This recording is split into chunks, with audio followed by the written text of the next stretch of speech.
It's been called the biggest scandal in the history of the NHS. Thousands of patients treated with blood products in the 1970s and 80s infected with life-threatening diseases like hepatitis C and HIV. And more recently, those who've survived have been reliving their traumatic ordeals before a public inquiry. One charity says the lack of support could cost more lives, as our chief correspondent Tessa Chapman reports. These are some of the men, women and children given blood products contaminated with HIV or hepatitis C. They have endured physical pain, suffering and lives cut short. And what of the mental and emotional toll? That's the focus for Sir Brian Langstaff this week as he reopened the public inquiry. Ros Cooper is living through it herself. I've been hugely depressed at times. Like I say, with the anger, I've been massively enraged and livid.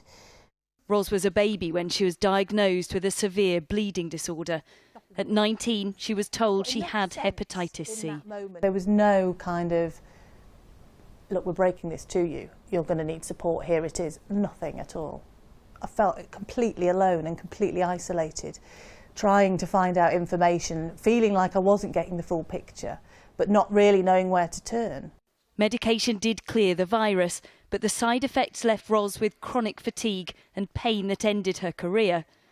The drugs left her infertile too, robbing Ros and her husband of the chance to have children.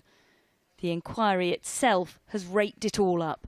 I'm finding myself, beating myself up, literally hitting myself because I'm so angry about it all. But then again, that's the whole point, isn't it? The whole point is I've not had help letting this out over the years, so that's why it's ended up in this mess.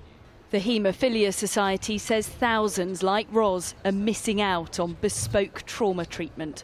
For those people who are infected, they have, in England at least, they have the option of applying for up to £900 in terms of support, but we know that's not enough. It's incredibly bureaucratic to get that money, and £900 doesn't go very far either for people who are suffering from long-term conditions. The Department of Health told us they are discussing with NHS England how to improve mental health support for those infected and affected.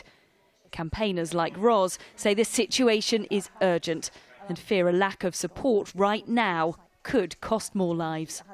Tessa Chapman, 5 News.